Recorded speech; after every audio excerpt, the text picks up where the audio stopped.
Welcome to the Happy Mindset, episode 114. Today's episode is called the Inversion Method. Today's about thinking in opposites, and it's about inverting assumptions. So this is something that has helped me over the years, something I'm really paying more attention to at the moment as well, as I'm journaling a bit more around things that I'm a bit stuck in, a bit lacking in clarity around. So the inversion method, why I found this useful is that it helps me to loosen my grip around things that I believe to be true. And with journaling, it helps me to actually highlight what I'm believing, what I'm assuming about my situation. What the inversion method does is that you take a thought and you think of the opposite of it. So I'll give an example here. And something to keep in mind with the subconscious mind is not to use a negative. It doesn't really pay attention to the negative. So you use statements that are, it's not assertive. Use statements that aren't in the negative. That requires a bit more thought, but I found it's got more of an impact. I guess because there's more thought to it. It's not just automatic stuff that you don't think about. An example of this would be having an assumption that being more successful will make you happy. That's quite a normal assumption to have. It's through the journaling process that you start to uncover whether that's an assumption you're coming from or not. So what I do with journaling, especially nowadays, is I first pay attention to my feeling, and then I channel that, as in I just write down whatever comes to mind through that feeling. So if I'm feeling negative or heavy, it's usually my kind of stomach area, I'll just get a pen and paper and I'll just write it out. Before I had a tendency to rush through this, but now I'm just kind of slowing down a bit more and just getting at a few underlying assumptions. So that can be one of them, that if I'm only more successful, if I become more successful, I will be happier. I'll write that down if that's the thing that comes up for me. And then I think of the opposite of that. So I don't go, if I become successful, or if I don't become successful. I don't go that way. I go, if I become successful, I will be unhappier. So there's no negative there, but it's the exact opposite sentiment. What this does for me is it helps to neutralize that emotion. So if that thought was connected to that emotion, you'll feel it. Like when you're writing that down and when you're looking at it and you're like, no wonder I'm not feeling great if I'm believing that, if that's the feeling that's connected to that. Then when you think of the exact opposite, in the positive and the affirmative, it helps to challenge the first thought. So the first thing I've noticed is that the first step is getting the thought onto the paper. So that gives you that distance. And the second part is to neutralize the emotion. So you do that by thinking of the exact opposite in a sentence that's also affirmative. So it's playing into your understanding of the subconscious mind. So when you see that, then you ask yourself, is this true? Are both of these true? So if I become more successful, I will become unhappier. Is there evidence of that playing out in the world today? And could I see that possibly happening? Could I see that as a possible reality? Like from my understanding, from what I've seen play out in my own life, is that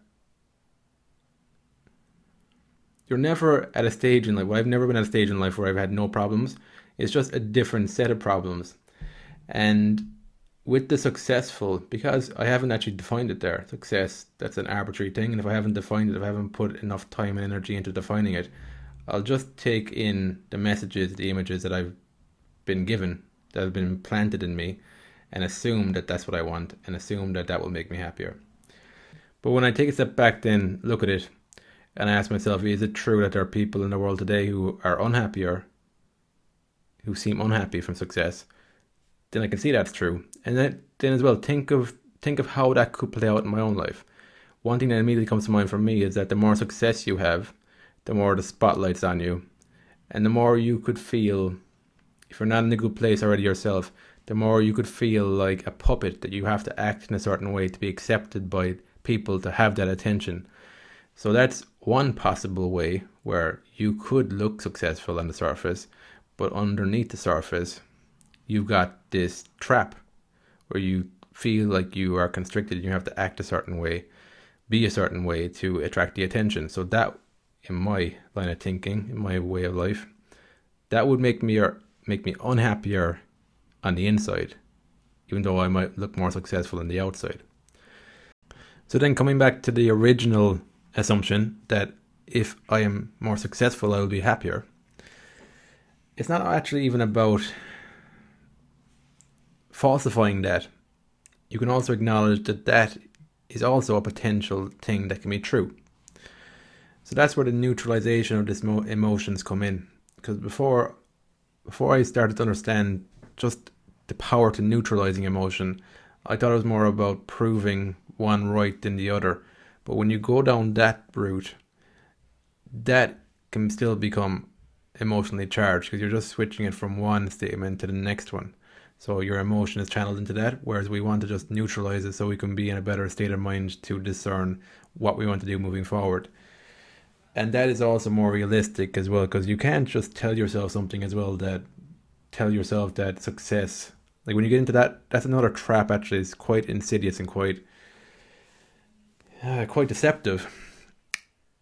This thought that success will make me unhappier and that's the same experience for everybody else, that will only lead you into a feeling of restriction again, where you're restricting yourself from really playing all out in life. So with the neutralization though, you're just acknowledging that these are thoughts. Both are right, but they don't have to have the power, the emotional power over you in your actions. So that's what we're doing, neutralizing it. So that is just a questioning of it.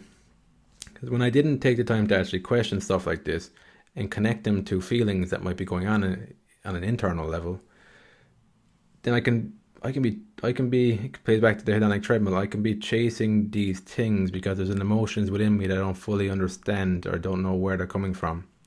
So this is a continuous process. This is the inversion method. That's what helps me with personal development now and journaling. Going through a stage right now where I'm journaling a lot more. I kind of go through cycles, to be honest. It depends on the thing I'm faced with at the moment. Like when I started learning computer programming, I would have focused a lot more on technical skills at that time, on the programming. My mind would have been more focused on that. But I go through different phases of my life where it might lean to other areas, and relationships is an area right now that I'm focusing quite a bit of my energy on, and that's why I guess I'm using the inversion method there. Well, I learned as well from a course. The inversion method, I learned about it. See, I'd learned about this before in the course. It just felt like a good time for me to actually implement it. I'm in a better place, more focused on this now. The inversion method as well is something that you can use for technical skills as well. In that, when you come across, when you're learning a new skill, you can use this to challenge your assumptions.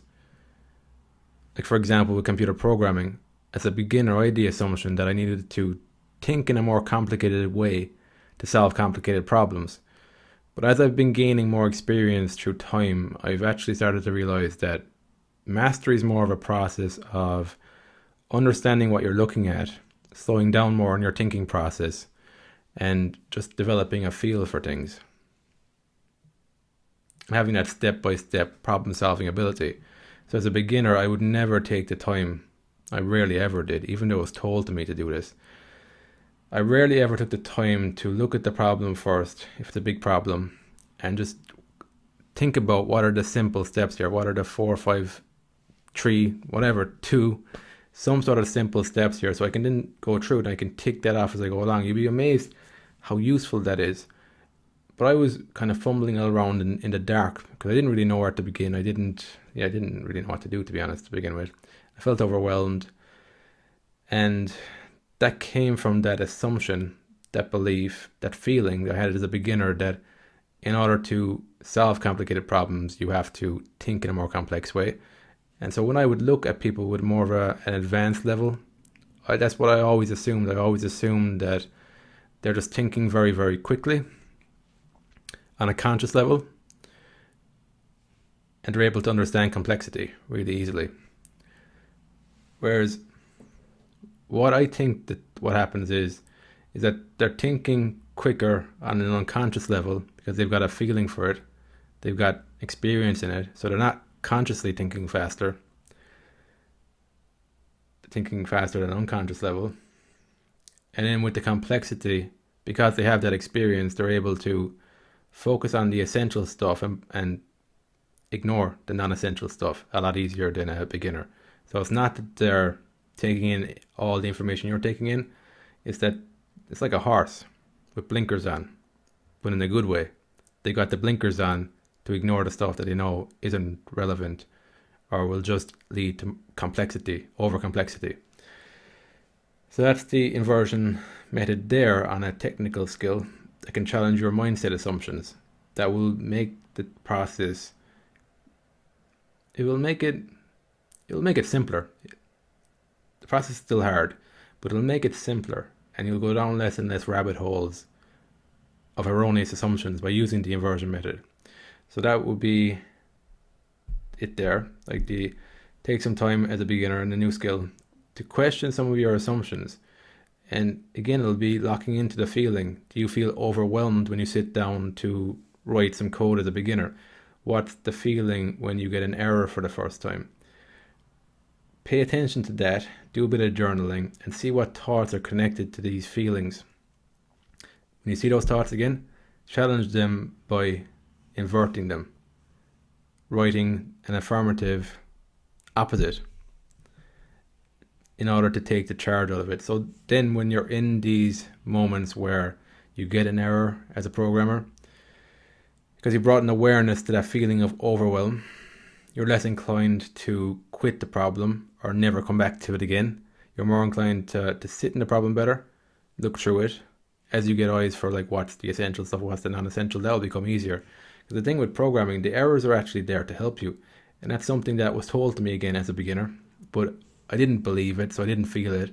So when I saw an error, because my association was with errors being a bad thing, with it showing a deficiency in me, they were the types of thought processes, even that, put that to paper, if that's the type of thoughts that are going on there, you can start questioning them. But that was my assumptions, that was my beliefs, and it made it more difficult to actually enjoy programming. And I would have slowed down my progress as well by having these mental associations.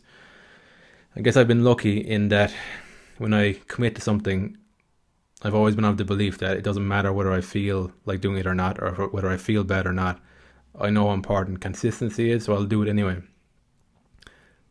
But the more you can actually genuinely enjoy it, and the more you actually see with clearer eyes as a beginner, just makes the whole process more enjoyable. So if I could give my experience today, the way I look at things, to the way I was 3 years ago when I started programming, it would make the experience a lot more enjoyable for me.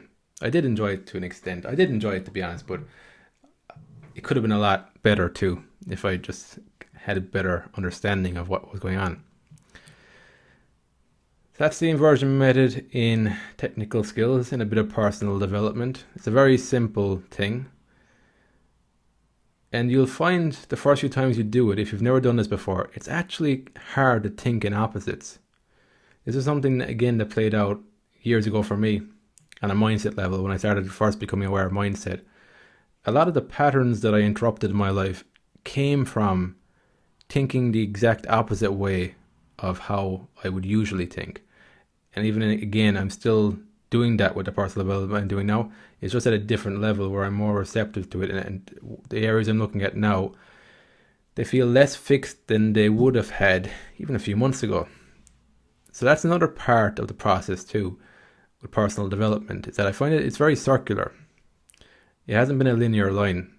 I think some of it comes down to the fact that there's been certain areas of my life which felt more fixed and rigid than others. There's certain parts of my life that felt like I'm a hopeless cause here. I'm always going to be like this. I'm not going to be able to improve myself in this aspect of myself. There's been certain areas which have been easier for me to shift, and they would have been more around even the transition to programming. It was very, very difficult for me, but I had the belief that this wasn't a fixed thing for me. If I put in a lot of work, I'll be able to do this. It was the same with language hacking. I had this belief that I can do this, but I knew that it would require a lot of work. But then there's other areas in my life which feel more personal to me, and they feel more fixed and rigid. And even though I know there's no area of your life which can't be changed, there's certain areas where there's such a strong belief in me, or I've been so blinded to a certain aspect of myself being an aspect of me rather than being something very fixed, that's a circular nature of personal development.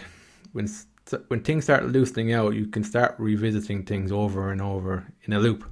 So there's more and more aspects of yourself that become open to change in a positive way, to change and growth. So you're not just like fixed in a certain area and stagnating there. So that's something to keep in mind. There's certain areas of my life that I would have felt like was a hopeless cause, would never really get better, never improve. But there is a circular nature to all this. And the inversion method is a great way to, what I found personally, it's a great way for me to understand at a deeper level the thought connection, the thought emotion connection, how that relationship plays out. And it also helps me to question, it helps me to become a better problem solver, because I'm more aware of the thought process as well. It illuminates the thought process for me more in problem solving. So I'm able to see more and more the thought process that's going on for me when I'm stuck in a problem and I'm overcomplicating it, and the thought process, the quality of the thought process is going on for me when I've got more curiosity, creativity, clarity. It helps to illuminate that for me. So I can see that I can start to see as well as it's optional. I can go into both states just as easily, but it does require bringing that awareness through conscious effort. But it's a lot better than just being an autopilot and spending a lot more time in the stressed out, anxious, overcomplicating state of mind. So touching a little bit on the meditative state of mind that I was talking about, actually I'm describing that a bit now. I want to dedicate another episode to that. I just want to talk about how that has evolved for me. Again, it's just been a normal thing through showing up and doing the work and actually wanting to improve my moment-to-moment experience of skills acquisition and the different things I'm trying to get better at, because I realize it's a never-ending process. So I have to focus on my moment-to-moment experience so that I will do this for the long term. So that's what I'll explain a bit more about in the meditative problem solving, that episode. It'll be a future episode. But that's it. That's what I wanted to cover today, the inversion method. I'd recommend giving it a try. Yeah, it'll help to illuminate some of these stuff that aren't fixed. They can be quite flexible, the psychological flexibility there, when you can start digging into this with the inversion method. So that's it. Thanks again for listening, and I will speak to you on the next episode.